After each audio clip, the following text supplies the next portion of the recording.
Revenue and profit calculation. Revenue curve बिल्कुल ऐसा है कि एक भी यूनिट नहीं बेचोगे तो जीरो रेवेन्यू। जैसे वेरिएबल कॉस्ट होती है ना, एक भी यूनिट नहीं बनाओगे तो जीरो से स्टार्ट होती है। वेरिएबल कॉस्ट की बात करो, टोटल कॉस्ट तो अगर एक भी यूनिट नहीं बनाए तो कम से कम फिक्स कॉस्ट से स्टार्ट होती है। सो वेरिएबल कॉस्ट एक भी यूनिट नहीं बनाओगे एक भी डॉलर खर्च नहीं होगा। 1000 यूनिट बनाओगे तो 1000 यूनिट्स के हिसाब से 40 के हिसाब से अगर खर्च हो रहा है तो $40,000 खर्च होंगे। क्लियर है? 500 यूनिट्स बनाओगे तो वेरिएबल में $20,000 खर्च हो रहे हैं। लेकिन यहां पर रेवेन्यू की बात करते हैं अगर, तो रेवेन्यू भी वेरी करता है, सही, पर यूनिट सोल्ड पे। तो एक यूनिट कितने का सेल हो रहा है? 100 यूनिट्स पे कोई मिड पॉइंट आ जाए ना, ओके 300 यूनिट्स पे, यहाँ पर कोई ये भी थोड़ा सा नीचे है 20,000 से। चलो देख लेते हैं यहाँ पर क्या अज्यूम्ड है। अगर हमारे पास टेबल हो, रेवेन्यू का कोई टेबल, ओके फाइन, चलो एक बहुत अच्छा टेबल है, इसमें सब कुछ आ गया ना, ब्रेक इवन पॉइंट भी आ गया, ये बेहतरीन है। अब गौर से सुनना, ये ब्रेक इवन पॉइंट की वर्किंग है तो रिवाइज भी हो जाएगी।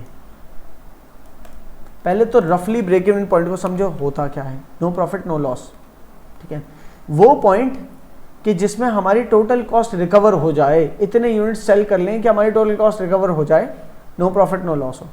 अब एक बिजनेस है जिसकी कोई फिक्स कॉस्ट ही नहीं है, सही है, तो उसको तो एक भी यूनिट ना बेचे तब भी वो नो प्रॉफिट नो लॉस पे, क्योंकि एक भी यूनिट नहीं बनाया तो कोई वेरिएबल कॉस्ट हुई नहीं और कोई फिक्स कॉस्ट भी नहीं है। तो वो ऐसा बिजनेस जिसकी कोई फिक्स कॉस्ट ना हो तो वो तो उस वक्त खड़ा ही ब्रेक इवन पॉइंट पे, क्योंकि वो एक यूनिट बेचेगा ना, मिसाल के तौर पे कितने का बिक रहा है यहाँ पर, $65 का, $65 का। तो अगर एक यूनिट बेचता है ना $65 का और उसकी लेट्स सपोज से वेरिएबल कॉस्ट है $40, तो एक यूनिट पे उसका प्रॉफिट हो गया $25 का, तो प्रॉफिट में आ गया, सही है। एक भी यूनिट नहीं बेचेगा तब जाके वो ब्रेक इवन पे खड़ा है। लेकिन ऐसा बिजनेस जिसकी कोई फिक्स्ड कॉस्ट हो तो फिर उसके साथ प्रॉब्लम है। वो एक भी यूनिट नहीं बेचेगा तो $10,000 की कॉस्ट तो खड़ी है ना उसके सर पे, सही है। सो अगर वो मिसाल के तौर पे, यहां से मैं टोटल कॉस्ट का एक वो उठा लेता हूं कॉलम,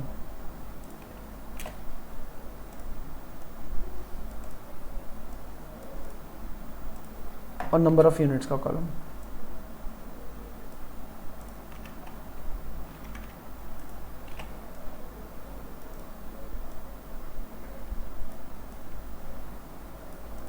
ठीक।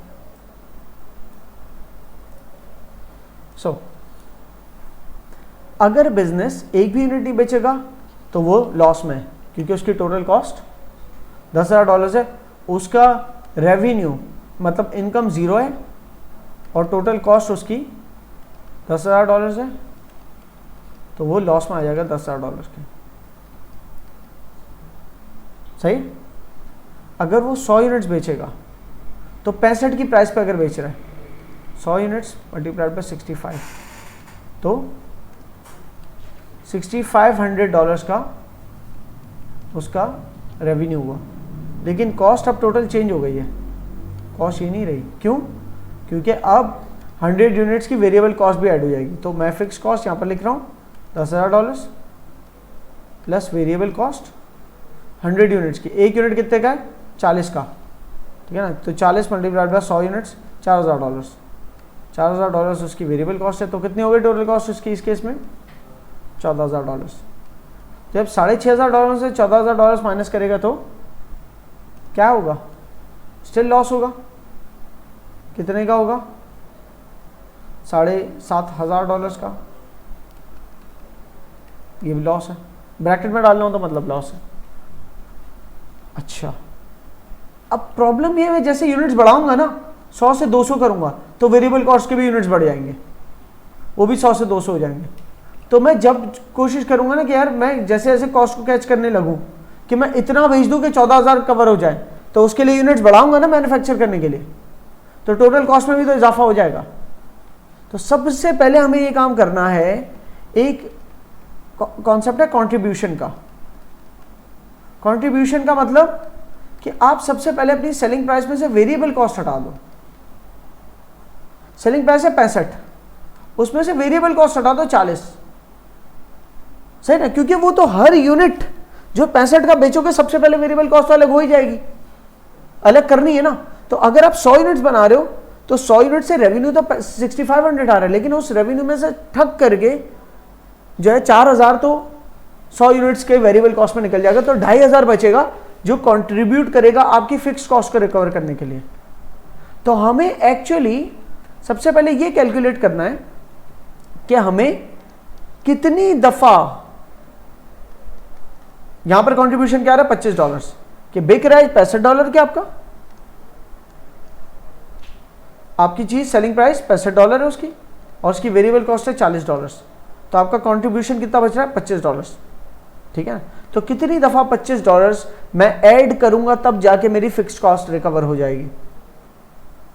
अच्छा, इस $25 से वेरिएबल कॉस्ट रिकवर करना बाकी नहीं है, वो तो हमने पहले ही उड़ा दी ना। एक्चुअली तो हमें 65 आ रहे हैं सेल करके, लेकिन 65 में से सबसे पहले 40 अलग कर रहे हैं कि ये तो मेरी हर यूनिट जितने यूनिट्स बेच रहा हूं ना 65 के, हर यूनिट के 40 मुझे अलग करने हैं वेरिएबल कॉस्ट की मद में।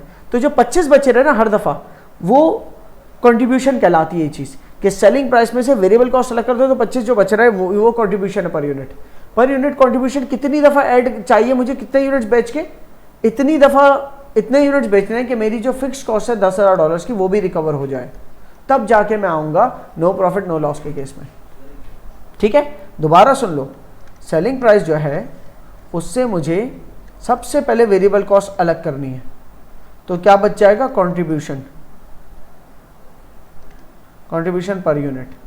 तो सेलिंग प्राइस मेरी $65 की थी, सही है। अगर मैंने एक भी यूनिट नहीं बेचा तो $10,000 मुझे फिक्स कॉस्ट के रिकवर करने।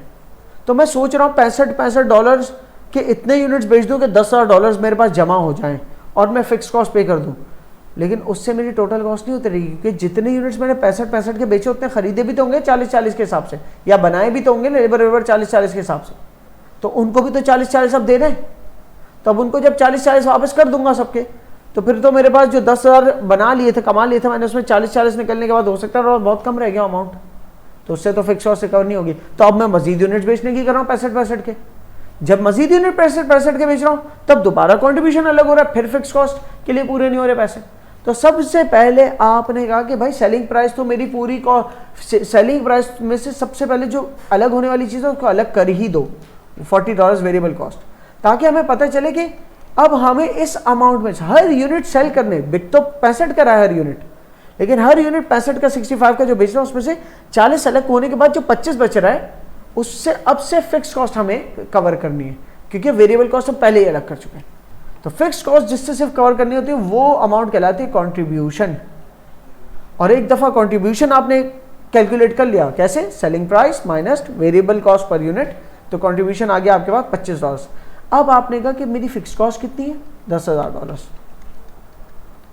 तो $25 करके कितने यूनिट्स के जरिए $10,000 रिकवर होगी, तो ये $10,000 डिवाइड बाय 25, तो 25 मल्टीप्लाइड बाय 4 100 होता है, तो 400 यूनिट्स अगर मैं सेल करूंगा तो हर यूनिट पे $25 जमा करके फिक्स कॉस्ट पे ऑफ कर दूंगा।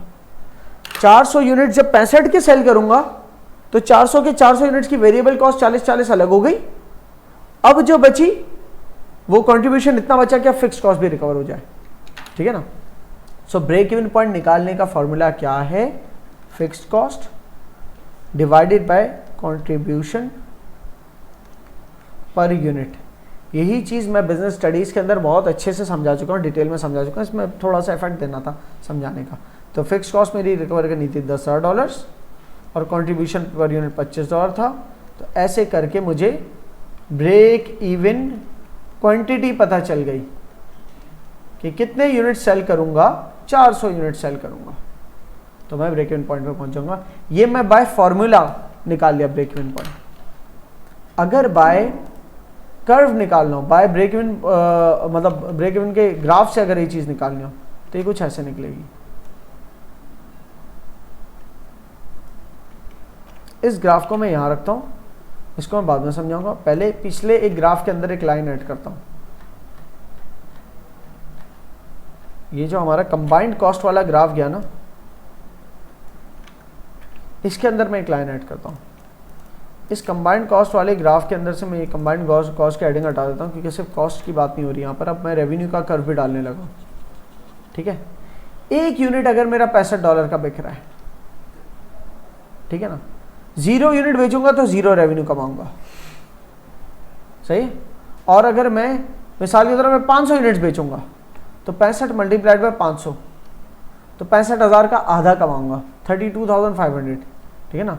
तो 500 यूनिट्स पे 32,500 यहाँ 30 और 35 के दरमियान का यहाँ आएगा, यहाँ, ठीक है। तो मैं 0 यूनिट सेल करूंगा तो इतना कमा रहा हूँ, 500 यूनिट सेल कर रहा हूँ तो इतना कमा रहा हूँ। ये मेरा कौन सा कर्व है?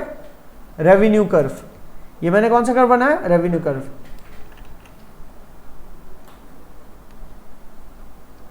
रेवेन्यू कर्व जब टोटल कॉस्ट के कर्व को जिस पॉइंट पे इंटरसेक्ट कर रहा है वो पॉइंट मेरा है ब्रेक इवन पॉइंट। उस पॉइंट की क्वांटिटीज उठा लो तो ब्रेक इवन क्वांटिटीज आ गई, उस पॉइंट का रेवेन्यू उठा लो तो ब्रेक इवन रेवेन्यू आ गया। यहां पर कहीं आ रहा है $26,000, सही ना। $26,000 वो पॉइंट है कि $26,000 का जब आप रेवेन्यू कमाओगे, कैसे कमाओगे? सेल्स आप कर लो 400 यूनिट्स 65 के रेट पे, ठीक है ना। तो आंसर आ रहा है $26,000 आपका रेवेन्यू, सही ना। करके देख लें, क्योंकि 100 मल्टीप्लाई बाय 65 होता है, 6500 मल्टीप्लाइड बाय 2 13,000, 13,000 मल्टीप्लाइड बाय 2 26,000, तो 26,000 ये आ गया। आपकी वेरिएबल कॉस्ट जो है 400 यूनिट्स के हिसाब से, एक यूनिट की $40 है तो 400 यूनिट की $16,000 हुई।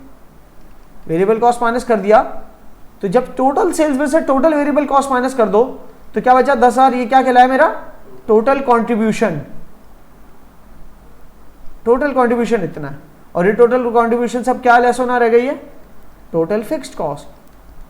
तो हमारे पास नो प्रॉफिट नो लॉस, ठीक है। ग्राफिकली भी देख लिया उस चीज को और यहां भी देख लिया।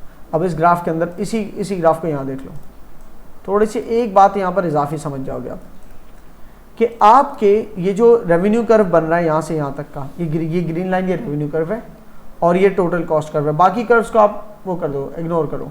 हालांकि फिक्स कॉस्ट कर्व गुजर रहा है और एक ऑरेंज कर्व सिर्फ वेरिएबल का गुजर रहा है, लेकिन हमने टोटल कॉस्ट ले लिया ना। टोटल कॉस्ट को मैं ब्लू से कर देता हूँ, थोड़ा मोटा बना देता हूँ। चलो, ये टोटल कॉस्ट कर्व है और रेवेन्यू कर्व जो है, क्योंकि रेवेन्यू है तो ग्रीन से कर लेता हूँ। चलो, ये रेवेन्यू कर्व है बस, ठीक है। तो ये जो पॉइंट है इनका इंटरसेक्शन पॉइंट, ये पॉइंट हमारा क्या है? ब्रेक इवन पॉइंट है, जिसकी इंफॉर्मेशन दे रहा है 400 डेस्क्स, ये रही, तो ये $26,000 का रेवेन्यू। इस ब्रेक इवन पॉइंट के अंदर वाला जितना भी एरिया है, कौन सा एरिया है? कॉस्ट रिकवर नहीं हो रही। इतना रेवेन्यू भी नहीं अचीव करना कि कॉस्ट रिकवर हो जाए। जब इतना रेवेन्यू नहीं होता कि कॉस्ट रिकवर हो सके टोटल कॉस्ट, तो टोटल कॉस्ट ज्यादा और रेवेन्यू कम हो तो क्या होता है? लॉस। तो ये रेड वाला हिस्सा है लॉस का। और जैसे ही ब्रेक इवन पॉइंट के बाद क्वांटिटी सेल की तो सारा एरिया क्या है? एग्जैक्टली प्रॉफिट का। और ब्रेक इवन पॉइंट के जितने यूनिट्स है ना, 400 यूनिट्स, उसके बाद अगर 500 यूनिट्स और 100 इजाफी यूनिट्स बेच रहे हो तो प्रॉफिट पता है कौन सा वाला हिस्सा होगा? खाली हर यूनिट जो सेल कर रहे हो उस पर जो $65 आ रहे हैं वो प्रॉफिट नहीं है। उस 65 में से 40 तो फिर भी निकलेगा ना, वेरिएबल तो निकलेगा ना। लेकिन अब सिर्फ वेरिएबल निकलने के बाद $25 जो इजाफी बच रहा है उससे कोई फिक्स कॉस्ट कवर नहीं करनी, वो सारा प्रॉफिट में जमा हो रहा है।